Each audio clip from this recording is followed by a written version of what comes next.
I'm on page 181, about line 590. So, this whole time, Circe has been giving Odysseus directions how to get to the land of the dead and then what he is supposed to do when he gets there so that he can talk to Tiresias. Meanwhile, draw sword from hip, crouch down, ward off the surging phantoms from the bloody pit until you know the presence of Tiresias. He will come soon, great captain. Be it he who gives you course and distance for your sailing homeward across the cold fish breeding sea.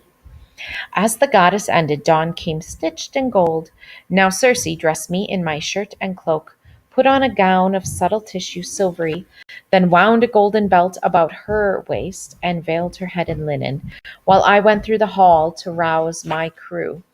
I bent above each one and gently said, "Wake from your sleep.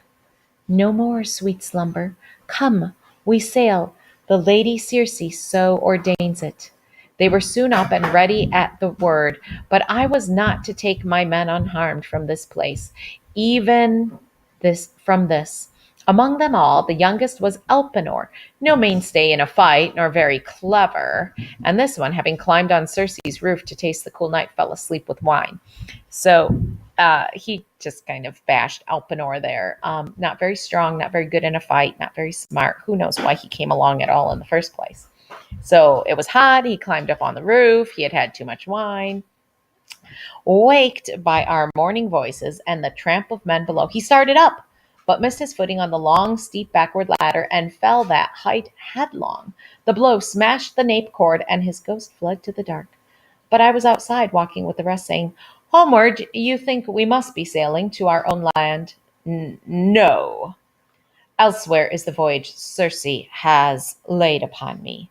We must go to the cold homes of death and pale Persephone to hear Tiresias tell of time to come."